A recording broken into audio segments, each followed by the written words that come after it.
Hey everyone, welcome back to the channel. This week I have a huge confession to make. You see, in the last video, I asked you what you'd like to see next, and the majority of the comments I got back said that I should do an Andor diorama. And that's exactly what I started doing. But then, this happened.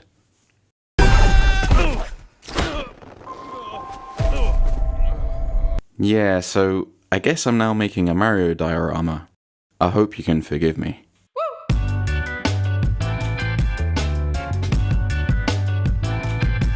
So as always, we'll start by making a little armature, and it just so happens that this screenshot on my phone is exactly the right size for what I want, basically because I'm lazy and it was the easiest thing to do. There we go, one armature.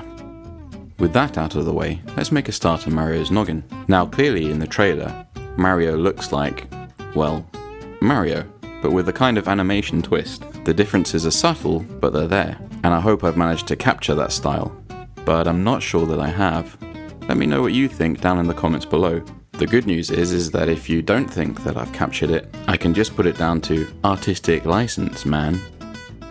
Here you see me using some white polymer clay to start shaping the eyes. We'll paint over it later, so you might be thinking, what's the point in making them white now? Well, at this stage, it's purely personal. It just helps me to see the shapes a bit better and to get the definition.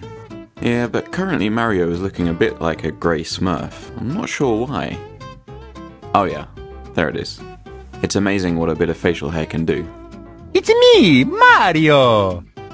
Now with the majority of Mario's head done, let's go back to the body. So I've bulked out the armature with some tinfoil, and I've paid special attention to giving him a bit more junk in his trunk, in homage to a weeks old, practically dead meme.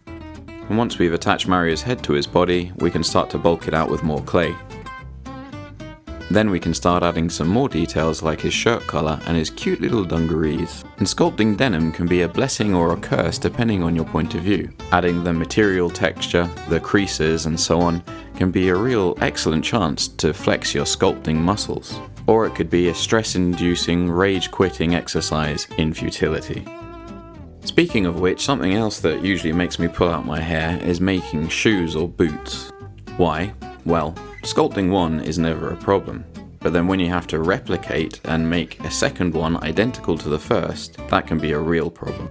Thankfully, with this two-part quick curing putty, we'll just make a mold of the first one and then wedge a load of clay into it to produce a second one.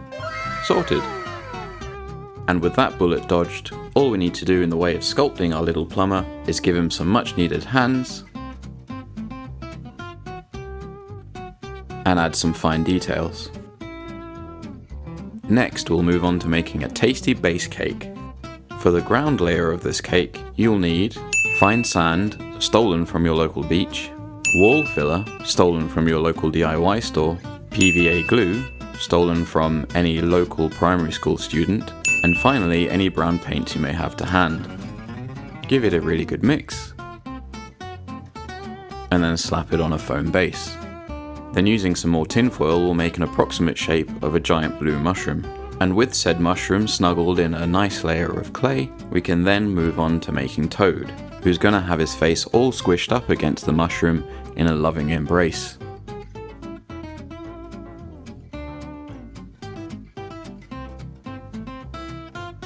Now Toad's either super prepared for that solo camping life, or he's just been kicked out of the house by his parents. Either way, that means sculpting loads of little items to put on his backpack.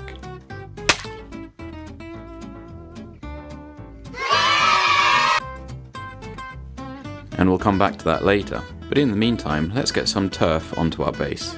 So we'll smother it in PVA glue, and then use one of these static grass thingies to layer on what probably turned out to be too much green flocking. And whilst that dries, let's enjoy an epic painting montage.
As mentioned, we'll just add a little bit more camping gear to the back of Toad's backpack.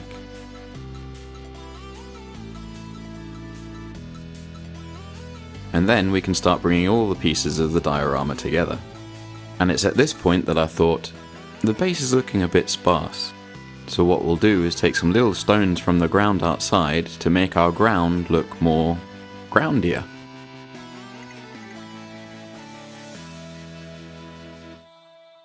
But there's still something missing though. Ah, I know, we'll slap on some more mushrooms. Okay, enough mushrooms already. Stop! Let's get this thing off of the workbench and into the light box before any more appear.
Thanks as always guys for watching the video and making it all the way to the end. I really hope you enjoyed.